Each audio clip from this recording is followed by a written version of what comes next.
암은 참 교활합니다. 암은 대부분 초기에 그 존재를 알기가 어려워요. 초기에 작은 세포 덩어리는 어떤 증상을 나타내거나 만져지지도 않고 또 주변을 압박하지도 않습니다. 그냥 조용히 있어요. 암이 자라면서 느껴지기 시작하죠. 암 세포의 특징은 크게 세 가지입니다. 침윤, 주변 조직을 파고들어 정상세포를 파괴하는 성질이 있고, 전이, 혈액과 림프를 타고 다른 장기로 전이하고 증식을 계속합니다. 그 다음에 무한복제, 무한증식하는 그런 특징이 있어요. 암세포는 정상세포에 비해서 빠르게 성장해요. 무한복제의 특징을 가지고 있습니다. 일단 암 환자가 되면 이 암 진단을 받을 때만큼이나 좌절하는 순간이 있죠. 그게 바로 암 전이 됐다, 재발됐다 이런 진단을 받을 때입니다. 전이 됐다? 그냥 암이 번졌다는 거잖아요. 전이가 한 곳이래. 사실상 이미 내 몸에는 발견하지 못했지만 한 곳이 아니라 어딘가에도 암세포가 숨어 있다는 그런 의미까지 내포하고 있습니다. 유방암인데 폐전이가 됐어. 그러면 폐에만 있다? 아니라 혈액 내에도 암세포가 있고, 영상에서는 안 보이지만 암세포가 어딘가 다른 곳에 자리 잡고 있을 가능성이 있다, 이렇게 생각을 해야 됩니다. 실제로 폐에 한 개 전이된 거로 알았는데 항암하고 얼마 안 돼서 뇌로 전이됐다, 뼈로 전이됐다 이런 분들 계시잖아요. 폐암 환자가 폐암 수술 받고 항암 방사선 치료하고 5년이 지났어요. 10년이 지났어요. 그런데 11년 되던 해에 우연히 간에서 작은 혹이 발견됐는데 그게 바로 폐에서 시작된 전이암이었습니다. 웬 날벼락인가 싶지요. 또 이런 사례도 있어요. 분명히 내가 1년 전에 검사했을 땐 정상이었는데 정기검진하고 지금 2달밖에 안 지났는데 갑자기 난 암 판정 받았다. 이건 너무 억울하다. 여러분, 간격암이라고 들어보셨어요? 말 그대로 간격암. 검진과 검진 사이에 발견되는 암입니다. 최근에 정기검진 했을 때는 전혀 아무 이상이 없었고, 아직 다음번 정기검진 시기도 안 됐는데 중간에 암이 발생한 경우 참 황당하잖아요. 병원에서는 아무 문제 없다고 해서 마음 놓고 있다가 내가 당한 것 같은 그런 셈이잖아요. 암은 이렇게 상식을 뒤엎어요. 예상 밖의 행동을 보이고 지능이 보통이 아닙니다. 그러니까 환경 적응 능력이 엄청납니다. 예상치 못한 환경에서 암세포가 일단 활동을 멈춰요. 동면 상태, 휴지기로 들어가고, 암세포가 살 수 있는 환경이 마련됐다. 그러면 그제서야 숨긴 발톱을 드러내고 잠에서 깨어나서 암으로 발병합니다. 공격성 너무 강해요. 굉장히 지능적인 존재가 바로 암입니다. 그렇기 때문에 암이 무서운 겁니다. 그래서 항상 암을 초기에 발견하는 게 정말 중요하다는 말씀 드리죠. 그래서 오늘은 암의 징후가 뚜렷한 몇 가지 증상 알려드리려고 합니다. 사실 이런 징후가 나타나면 어느 정도 진행되었을 가능성도 있습니다만 이것보다 빨리 알아채는 것은 쉽지 않습니다. 적어도 이 단계만이라도 내가 빨리 알아챌 수 있다면 그건 행운일 수도 있어요. 제가 증상들 알려드릴 테니까 증상 중에서 내가 해당된다 생각되신다면 암 검진 꼭 받아보시기 바랍니다. 첫 번째, 체중 감소입니다. 특히 나이가 60대 이상이다. 근데 최근 6개월 내로 내 체중의 10% 이상 빠졌다. 반드시 병원 가셔서 검사 받아보셔야 됩니다. 미국 암학회는 원인을 알 수 없는 4.5kg 정도의 체중 감소가 있다. 그러면 이게 암의 첫 징후가 될 수 있다는 의견을 내놓은 바가 있습니다. 이렇게 이유 없이 체중이 줄어드는 이유 중에 하나가 이 암세포의 비정상적인 활성화로 영양을 다 과도하게 뺏겨서 전신적인 영양 부족 상태에 빠질 수 있기 때문입니다. 악액질이라고 그래가지고 칼로리를 보충을 해도 체질량의 소실이 이루어지는 전신적인 영양 부족 상태를 의미합니다. 두 번째, 피로감입니다. 암 환자의 일상을 방해하는 대표적인 증상이 바로 피로감인데, 암 환자의 90%가 피로를 호소합니다. 악성 소모성 질환인 암으로 인한 악액질, 또 전신 영양 부족 상태로 피로감이 오기 쉬운 상태가 되는 거죠. 이 암세포는 뭐예요? 돌연변이 세포잖아요. 무한 증식, 무한 복제해야 되는 특징을 가지고 있습니다. 이 영양소 대부분이 다 어디로? 암세포한테로 가요. 정상세포는 이런 영양소 부족에 시달리면서 만성 피로를 유발하게 된다는 겁니다. 피로감이 심해지면 온몸이 쭉 가라앉으면서도 불안, 초조하는 느낌이 들고 집중력이 떨어지고 에너지가 부족하면서 신체 활동에 대한 의욕 자체가 없어집니다. 세 번째, 불명열입니다. 불명열? 네. 원인 모를 열이 38.3도 이상 계속되는 열. 이렇게 원인 없는 열이 계속돼서 내가 병원 갔는데 암 진단 받는 경우가 의외로 많습니다. 암이라고 하는 건 혈관 분포가 많고 무한 증식하기 때문에 세포 순환이 빨라요. 소모성 질환으로 불리우잖아요. 그에 따라서 이 열을 동반하는 경우가 많아요. 열이 나는 암 중에서 가장 대표적인 게 혈액암. 혈액암 환자의 30%가 경험하는 대표적인 초기 증상이 바로 발열감. 근데 이 암 때문에 열 나잖아요. 그럼 대부분 증상을 잘 못 느껴요. 우리가 보통 왜 감염으로 있어 열 나면 어때요? 몸이 굉장히 힘들고 처지잖아요. 근데 이건 그렇지 않습니다. 잘 때 이불이 다 젖을 정도의 식은땀이 나고 빈혈로 인해서 안색이 창백해지고 심한 피로감, 멍이 잘 들고 코피, 잇몸 출혈이 함께 나타납니다. 백혈병의 3대 증상이죠. 발열, 출혈, 빈혈 이거잖아요.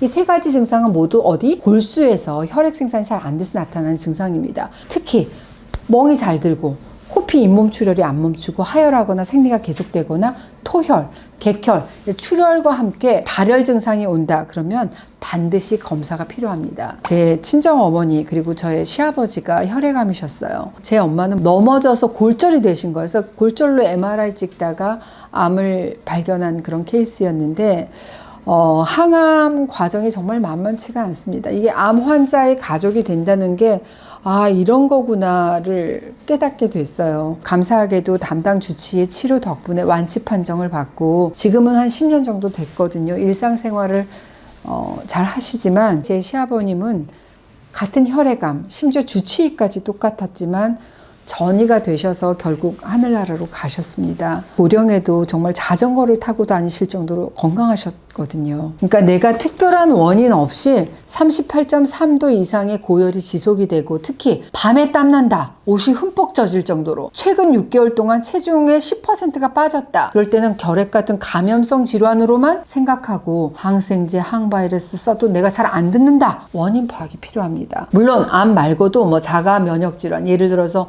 류마티스나 루푸스일 때도 불명열, 갑작스런 체중 감소, 물군변 이런 것들을 보이는 경우가 있어서 원인 파악이 필요합니다. 네 번째, 기침입니다. 특히 폐암은 특이 증상이 없는 경우가 많지만 대표적인 전조 증상으로 기침. 근데 그 기간과 색깔이 중요합니다. 기침이 오래 지속이 되고 피 섞인 가래, 객혈, 조금만 움직여도 숨차고 가슴 통증, 쉰 목소리, 호흡할 때 휘파람 소리, 천명음이라고 얘기하죠. 체중 감소 이런 증상이 동반되는 경우가 많습니다. 이분은 폐암으로 이미 뼈전이, 뇌전이가 되신 환자분입니다. 근데 애초에 이분은 소화불량, 그리고 쉰 목소리, 살에 들림, 기침 증상으로 내과 가셔서 영성식도염 진단을 받고 계속 치료하는데 이게 잘 안 나아요.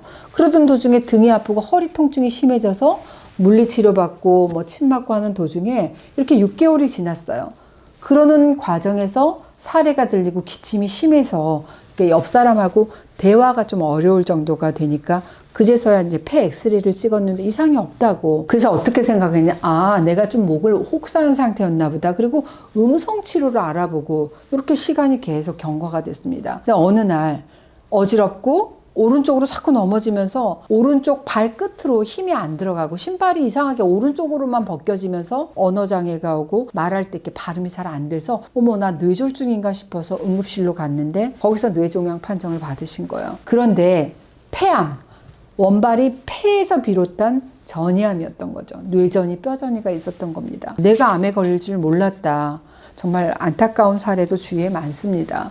불행하게도 우리가 전이 된 것으로 확인이 되면 암의 병기는 이미 초기가 아니라 중기, 말기로 분류되는 경우가 대부분이잖아요. 암으로 인한 사망의 90% 이상이 어디서? 전이암에서 기인한다. 즉 원발성암, 그러니까 프라이머리 캔서가 아니라 세컨더리 캔서로 죽는 것으로 알려져 있습니다. 발생 빈도 높아요. 국내 한 대학병원의 분석 결과를 보면 암 환자 4명 중에 1명꼴로 전이가 일어나는 걸로 조사된 바가 있습니다. 다섯 번째, 외상 없는 출혈입니다. 혈뇨, 혈변, 질출혈 이걸 예를 들 수 있겠죠. 컨디션이 좋지 않거나 술 너무 많이 마신 날 다음 날 한두 번 나타나는 증상을 말씀드리는 게 아니라 지속적인 내부 출혈을 말씀드리는 겁니다. 이 종양 주변의 혈관이 약해져서 내부에서 출혈이 일어날 수 있기 때문인데 치질이나 변비 아닌데 대변에 피가 섞여 나온다? 대장암을 의심해 볼 수 있고, 소변에서 피가 섞여 나온다, 방광암, 신장암의 가능성을 의심해 볼 수 있습니다. 유두에서 피가 비친다, 유방암을 의심해 보실 수 있고, 내가 생리기간도 아닌데 원인을 알 수 없는 질출혈이 자주 발생한다면 반드시 산부인과 가셔서 검사를 받아보셔야 됩니다. 6번째, 지속적인 통증입니다. 이 암으로 인한 통증은 서서히 몸 전체로 확산하는 특징이 있어요. 특히 뼈에 암이 생기는 골육종, 또 난소암, 고환암의 전조일 수 있습니다. 30대 미혼 여성입니다. 최근에 난소암 3기 판정을 받았는데 이미 자궁, 직장까지 전이가 돼 있는 상태였어요. 허리 아파서 병원 가셨대요. 디스크라고 판정을 받아서 계속 허리 치료만 하고, 어느 날 갑자기 배가 많이 나와서 살쪘나 보다, 그리고 다이어트하고 치료 시기를 놓친 겁니다. 근데 이분은 가족력이 있으셨어요. 엄마가 예전에 자궁암으로 항암 치료를 했었는데 위험인자를 가지고 있었는데 놓친 케이스입니다. 너무 안타깝죠. 난소암은 발견되면 3기라는 말이 있어요. 난소암의 70%가 3기에 발견된다는 말이 인데 뱃살인 줄 알고 있다가 난소암 발견된 분도 의외로 많습니다. 난소는 어디에? 여성 골반 안에 있잖아요. 복부 팽만, 변비, 아랫배가 뻐근하고 위장장애, 소화불량인 줄 알고 계속 소화제 타먹다가 배가 점점 많이 나와서 뱃살인 줄 알고 방치하다가 증상을 느꼈을 때는 이미 난소암 3기, 4기. 그러니까 없던 변비 생기고 소변이 자주 마렵고 내가 다이어트해도 배가 안 들어간다, 허리 아프다, 이럴 때 누가 난소암이라는 생각을 하겠습니까? 잘 못하죠. 계속 다른 과 전전하다가 늦게 발견된 경우가 많습니다. 난소암은 만삭 임산부처럼 배가 볼록 나오는 것이 특징이에요. 그리고 숨차고 소화 안 되는 것처럼 더부룩한 그런 증상이 있습니다. 여성암 중에서 사망률이 높은 암이 난소암이고 공격적인 암인 만큼 우리가 좀 미리 알고 옳게 대비하는 해밀레가 되시기 바랍니다. 남성분들 뼈의 통증, 전립선 암과 관련이 있습니다. 실제로 전립선 암에 대한 증상을 전혀 느끼지 못하다가 이 뼈의 통증으로 알게 되는 경우가 많아요. 전립선 암 진행 환자한테 가장 흔한 증상 중에 하나가 바로 허리, 엉덩이 부위에 간헐적이고 매우 심한 통증인데, 이 전립선암은 척추뼈, 그리고 갈비뼈, 골반뼈, 대퇴골, 어깨뼈 이런 데 전이가 잘 되는 것으로 알려져 있습니다. 전립선암은 명확하게 밝혀진 원인은 없습니다. 위험 요인 첫 번째가 뭔지 아세요? 바로 나이예요. 50세 이상에서 발병률이 급격히 증가합니다. 초기 발견이 어려워요. 그렇기 때문에 내가 50세가 넘었다 그러면 별다른 증상 없어도 반드시 검사가 필요합니다. 두 번째, 가족력을 보셔야 됩니다. 전립선암, 유방암 있다. 그럼 반드시 전립선암 검사해 보셔야 돼요. 유방암 어머니가 계신다, 아버지가 전립선암이다, 검사 받으셔야 됩니다. 45세부터 정기검진 받으세요. 왜? 내분비 관련 암이잖아요. 서로 영향을 미치는 관계이기 때문입니다. 반대로 내 가족 중에 전립선암 가족이 있다, 나 여성이다, 유방암 검사 적극적으로 받으셔야 됩니다. 세 번째, 비만도. 이건 체크해야 될 굉장히 중요한 원인 중에 하나가 바로 식습관이죠. 그런데 이 전립선암은 다른 암에 비해서 보다 더 식습관과 밀접한 관련이 있는 것으로 알려져 있습니다. 특히 동물성 지방의 과도한 섭취하고 관련이 있는데, 우리나라도 식습관이 점점 서구화되고 있잖아요. 육식 많이 하고 고칼로리 식단이 일반화되면서 전립선암의 발생이 증가하고 있는 것으로 추정하고 있어요. 그런데 정말 다행인 사실은 전립선암을 예방하는 데도 음식이 중요한 역할을 하더라 하는 겁니다. 전립선암을 일으키는 종양이 활성화되지 못하도록 억제하는 성분이 풍부한 그런 음식을 평소에 친하게 하시면 좋겠죠. 제가 채널 H에서 대표적인 전립선암 예방에 좋은 식재료 2가지만 알려드렸죠.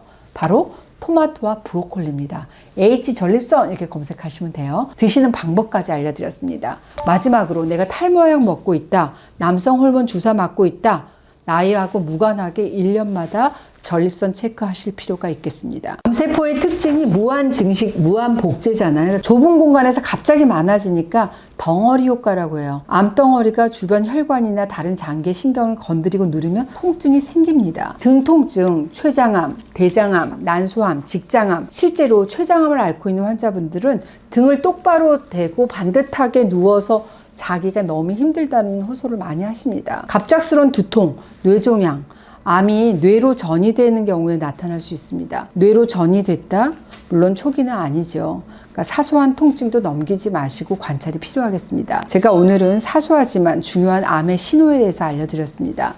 이유 없는 체중 감소나 식욕 저하, 피로감, 이유를 알 수 없는 고열, 몇 달째 지속되는 이유 없는 만성 기침, 혈변, 혈뇨, 질출혈 같은 외상 없는 출혈, 전에는 느껴보지 못했던 지속적인 통증들이 막상 생각해보자면 별것 아닌 것 같은 사소한 증상일 수 있어요. 어제 오늘 내가 겪었을지도 모를 증상이기도 하고, 아까도 말씀드렸지만 어쩌면 이런 징후가 나타나면 어느 정도 진행되었을 가능성도 있습니다만 이것보다 빨리 알아채는 것은 쉽지 않습니다. 적어도 이 단계에서만이라도 빨리 알아챌 수 있다면 그건 행운일 수 있죠. 암의 생존율과 완치 여부는 얼마나 빨리 발견했느냐, 조기 발견 여부에 달려있다고 해도 과언이 아닙니다. 미리 알고 옳게 준비하는 해밀레 정신이라면 암이라고 무서울 것도 없겠죠. 우리 주변 분들에게도 널리 공유해 주시고 우리 함께 해밀레로 건강 챙기세요.